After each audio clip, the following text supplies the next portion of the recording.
A paz do Senhor, sou pastor Gesiel Padilha.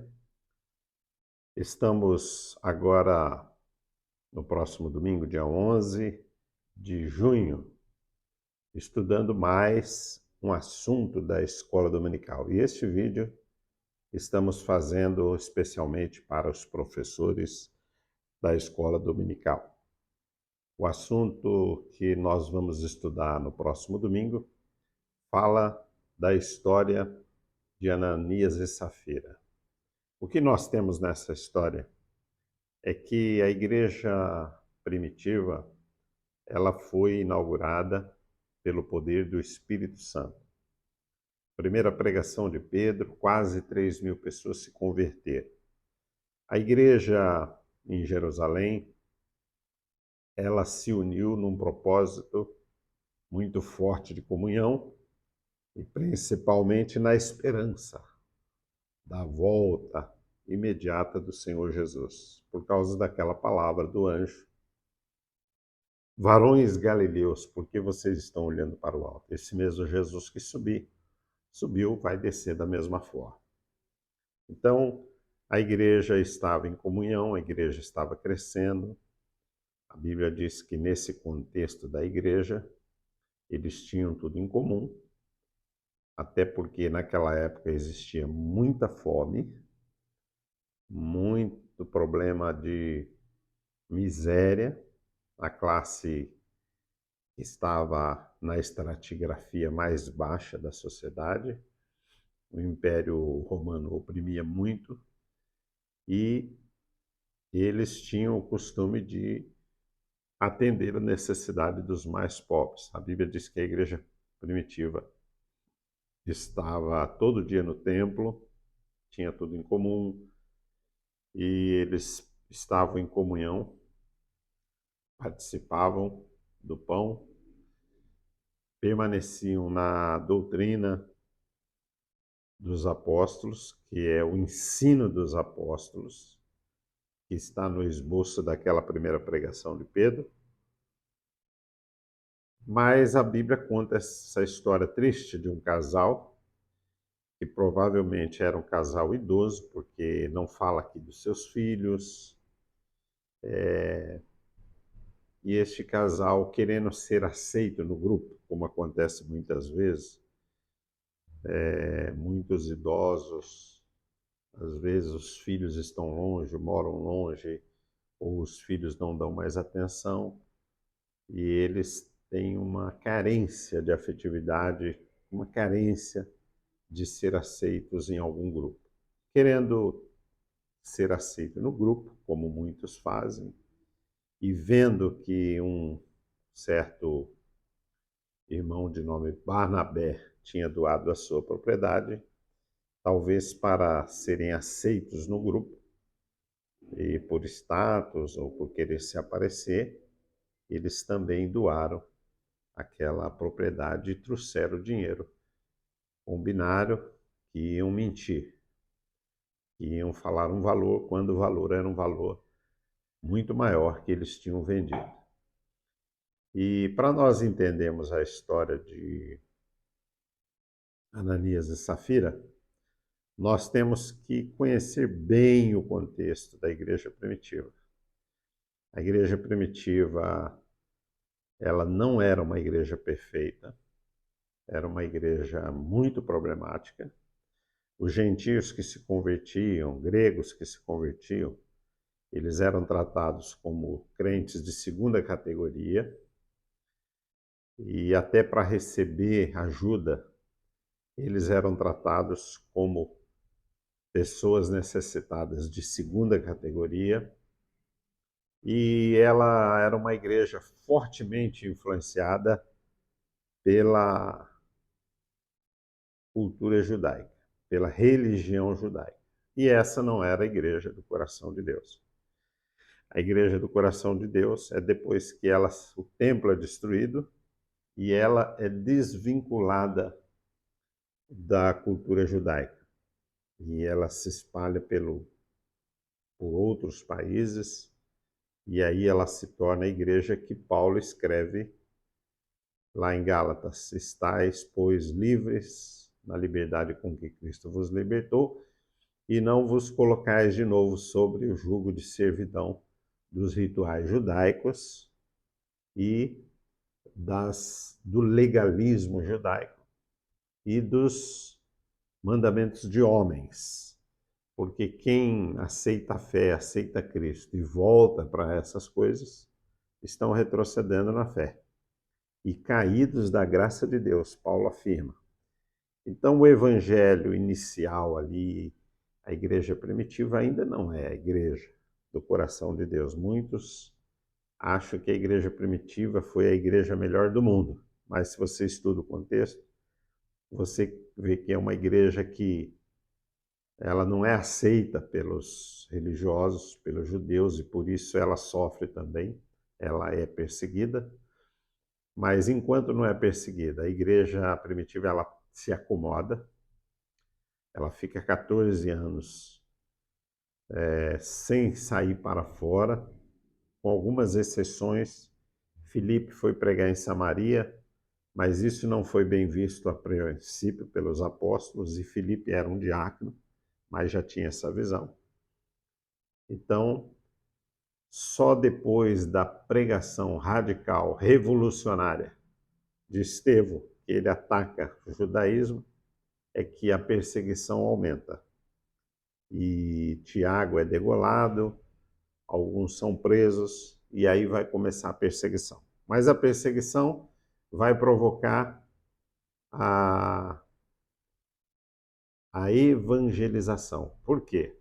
Porque os discípulos agora, e os crentes, os obreiros, para não morrer, eles fogem para Antioquia, e ali é a igreja que vai se tornar a igreja missionária do coração de Deus, que vai enviar missionários para vários países, representados ali por Paulo e Barnabé, os dois chamados pelo Espírito Santo para fazer essa obra. Então, nós temos que entender esse contexto da igreja primitiva. Primeiro, eles foram acusados pelos sacerdotes com a perseguição, e nisso uma perseguição leve, depois essa perseguição vai aumentando. Eles foram acusados de mudar a cultura judaica, costume judaico, valores de família. Havia uma acusação contra eles. E eles tiveram que justificar essa acusação, porque os judeus praticavam a poligamia, e a poligamia servia como um INSS naquela época, quando 1000 homens iam para a guerra e morriam, voltavam, ficavam ali muitas pessoas, né? Muitas pessoas desamparadas. 1000 homens saíram para se defender numa guerra, morreram na guerra. Sobraram 1000 viúvas e vamos por aí 10 filhos cada um. Então temos aí 11.000 pessoas desamparadas com a morte de 1000 homens.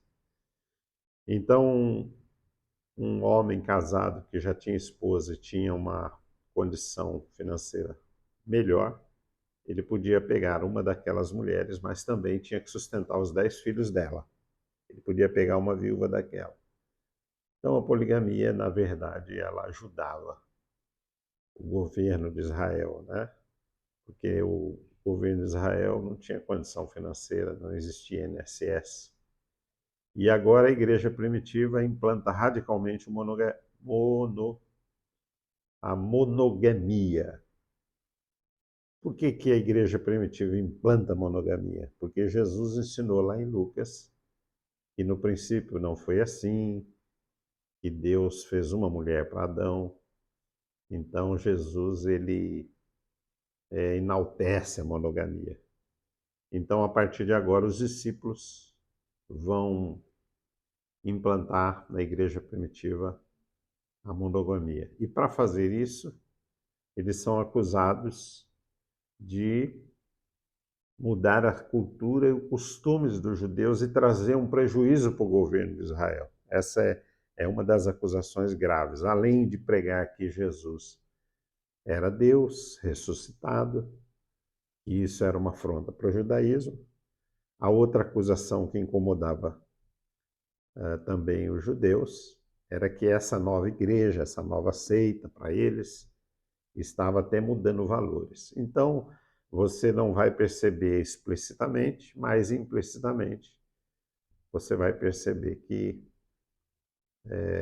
os discípulos, os apóstolos, fazem um acordo tácito. Olha, nós vamos implantar a monogamia, mas as viúvas da nossa igreja serão amparadas pela igreja. Elas não vão poder ser pegas como esposa de um novo marido, mas a igreja se compromete a pagar a conta dela, a sustentar. Então não vamos trazer nenhum prejuízo para o governo. Tanto que Paulo diz lá, não escreva viúva para receber da igreja, mulher que não seja crente de verdade. Cuidado para não escrever mulher nova, namoradeira, faladeira. Paulo dá essa recomendação, porque já eram costumes da igreja primitiva amparar as viúvas para poder recompensar aquela acusação que eles estavam implantando a monogamia e mudando o costume, a cultura e os valores da família e do governo dos judeus naquela época. Então a igreja primitiva não era perfeita, ela tinha ali casal que aceitou Jesus na pregação de Pedro, e tinha ali família que o homem, ele tinha duas esposas com filhos. Aí ele se converte na pregação de Pedro, ele entra na igreja com duas esposas, três até, com filhos. E pela lei ele não podia despedi-las.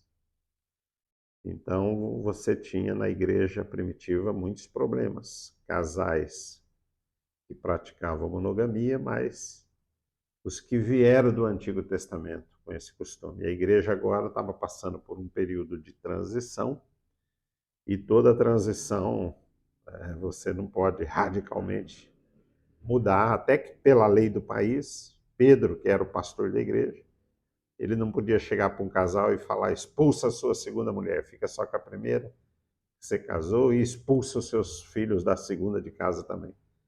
Então isso vai ter que ser tolerado pela igreja. A igreja vai ter que ter paciência com os que já tinham duas, três mulheres, mas vai impor, a partir de hoje, quem for casar só pode casar com uma mulher. Então a igreja primitiva, ela implanta a monogamia, mas é um processo lento, não é tão radical, porque é um processo de transição, e toda transição tem esse problema de que você não pode implantar radicalmente. E a questão de doar as propriedades não só era para ajudar os necessitados, mas eu creio que a intenção principal é que eles esperavam um retorno imediato de Jesus. Então, o pensamento deles, olha, vamos contribuir com a igreja, para a igreja crescer bastante, e Jesus vai voltar imediatamente, vai encontrar um número bem maior de pessoas. E também para ajudar os necessitados. Eles vendiam terrenos, doavam, porque eles acreditavam na volta iminente de Jesus. Jesus viria reinar, então para quê? Eu tenho um terreno se Jesus vai voltar imediatamente para reinar. E nós vamos ter muito mais do que isso. Então nós temos dois motivos aqui: a esperança imediata da volta, que a igreja tinha, e também o propósito de ajudar os mais necessitados e carentes. E aí Ananias e Safira usa a mentira para ser aceito no grupo, que é um pecado grave. A Bíblia diz que nada podemos contra a verdade, nem podemos mentir e nem compartilhar mentiras em redes sociais, porque quem pratica mentira e concorre com ela, pratica o mesmo pecado. A Bíblia não diz que quem mente é filho do diabo. Isso aí é um jargão de alguns pregadores, mas a Bíblia diz que o diabo é o pai da mentira, porque ele mentiu lá desde o início para Eva, na interpretação da Bíblia, e por toda a história da Bíblia, ele é colocado como o pai da mentira. E essa mentira na vida de Ananias e Safira levou a uma catástrofe, levou a um dissabor, uma tristeza muito grande com a morte dos dois. A Bíblia não fala explicitamente que Deus matou Ananias e Safira. Você não vai achar essa passagem na Bíblia, que Deus matou. Ninguém pode afirmar isso categoricamente, que Deus fulminou Ananias e Safira. Você pode entender por indução, implicitamente achar que foi Deus, mas não tem no texto. Não tem no texto. Você não vai achar que Deus matou Ananias e Safira. Você vai achar que Pedro, ele foi muito rigoroso com os dois. Isso que você vai achar aqui na história de Ananias e Safira.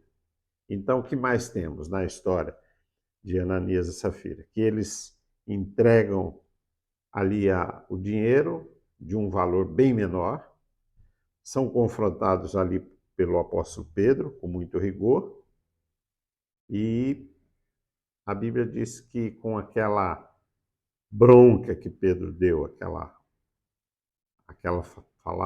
palavra bem dura, né, contra Ananias, a Bíblia diz que ele caiu, expirou e veio a óbito.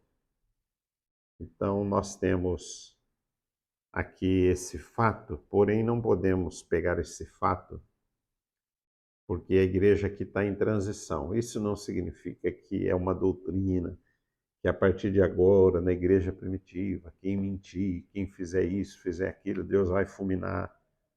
Então isso não é um padrão do Novo Testamento.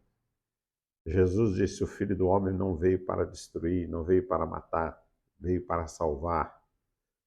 E quando João e Tiago pedem fogo para destruir Samaria, Jesus disse: vocês estão com espírito de carnalidade.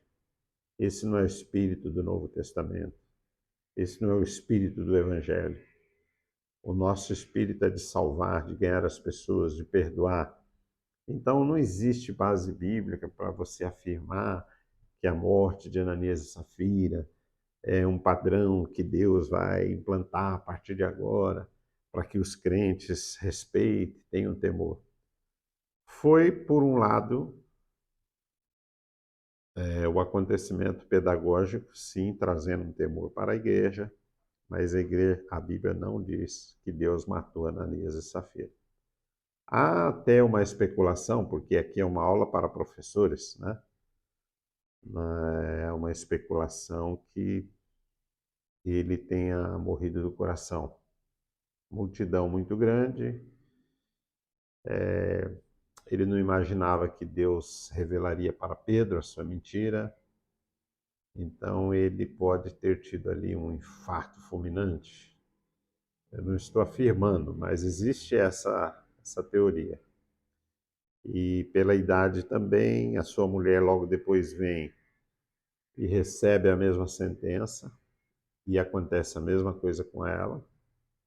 Não estou afirmando, mas também não estou afirmando, porque não tem base bíblica para dizer que Deus fulminou os dois, porque esse não é o padrão do Novo Testamento. A Bíblia diz, no Antigo Testamento, a letra da lei matava o adúltero, o ladrão. No Antigo Testamento, a letra mata o que transgride a lei. Mas no Novo Testamento, o Espírito vivifica. Jesus perdoou aquela mulher. Quem não tiver pecado, atira a primeira pedra. Então, é temerário afirmarmos, sem base bíblica, sem um texto bíblico afirmando que foi Deus mesmo que matou os dois. Pode ter sido um pavor, um medo da sentença, o confronto de Pedro pode ter levado os dois a óbito. E pode até ter sido permissão de Deus, mas o texto bíblico não afirma isso. É bom deixar bem claro. Então, a igreja primitiva viu aquilo com muito temor, houve muito respeito, mas os dois realmente praticaram uma atitude de inveja, eles mentiram, eles queriam ser aceitos no grupo e foram repelidos pela mensagem de Pedro. E também usaram a mentira, né? A mentira tem trazido muito problema para a família, para a igreja, porque a Bíblia diz que nós somos membros de um só corpo e nós não podemos mentir para o corpo de Cristo. Então temos aqui uma lição bem polêmica. Essa é uma lição polêmica, é uma lição controversa, e se não for analisada à luz da cultura da época, dos acontecimentos da época, nós podemos radicalizar, afirmando que a Bíblia afirma que Deus matou Ananias e Safira. Não afirma. Pedro quem dá uma sentença rigorosa, nem Pedro diz Deus que está matando, Deus que está fazendo, Deus que está punindo.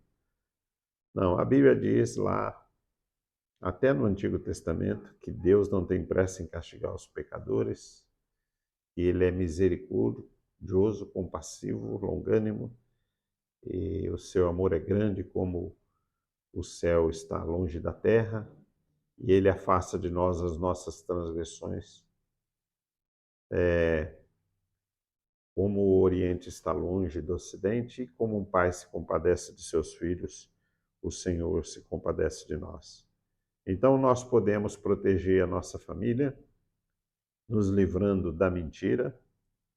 Precisamos agir contra a hipocrisia, porque a hipocrisia é muito forte em todo lugar, e até dentro da igreja. Pessoas que coam o camelo, coam o mosquito e engolem o camelo, e não podemos deixar que a hipocrisia e a mentira e a discórdia reine dentro dos nossos lares ou dentro da igreja, porque a igreja é a noiva de Cristo, a igreja é coluna e firmeza da verdade. Então, os professores devem orientar os seus alunos a respeito disso. Os professores precisam conhecer o nível dos seus alunos para poder dar a sua aula.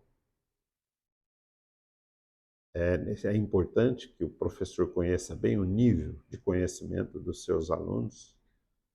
O professor precisa ouvir os seus alunos, dar um tempo para os alunos perguntar, colocar o assunto em debate, mas no final controlar esse debate e no final trazer o seu ponto de vista que está embasado naquilo que o professor já estudou a semana toda, já analisou, e nós concluímos essa história de Ananias e Safira dizendo que provavelmente eles tenham sido punidos pelo Senhor, provavelmente porque a Bíblia não afirma.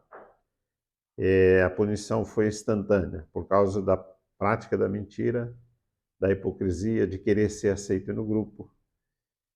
E a Bíblia diz que a igreja do Senhor, ela é coluna e firmeza da verdade, e não da mentira. É claro que temos a igreja local e temos a igreja espiritual, o corpo de Cristo.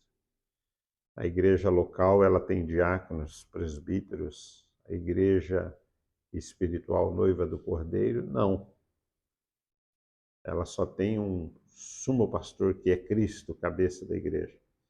A igreja local, ela tem CNPJ, ela tem problemas, mas a igreja invisível, a noiva do Cordeiro, ela é santa e ela marcha triunfante.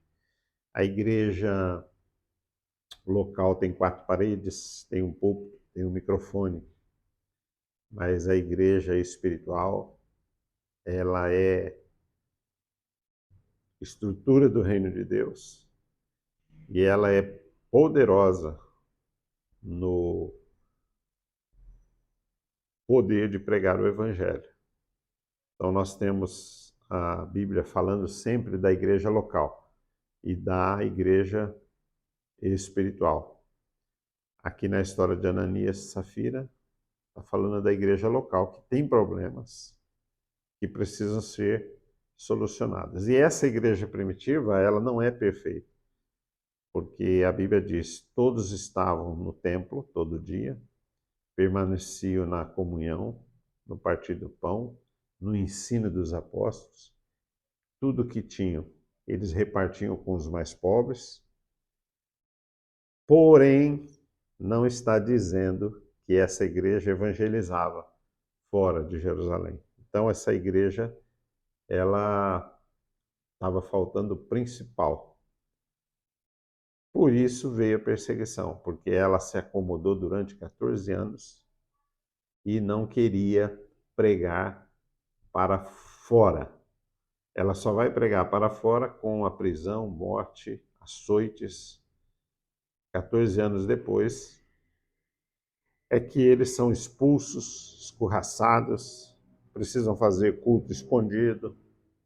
E a sede da igreja principal agora tem que ir para Antioquia, porque é lá que surge uma igreja missionária pujante na visão do Novo Testamento, que não vai mais se ater a dogmas judaicos, mas que vai enviar missionário para o mundo todo. Por isso, Paulo é ícone dessa nova igreja a partir de Antioquia, enquanto Pedro é ícone da igreja primitiva.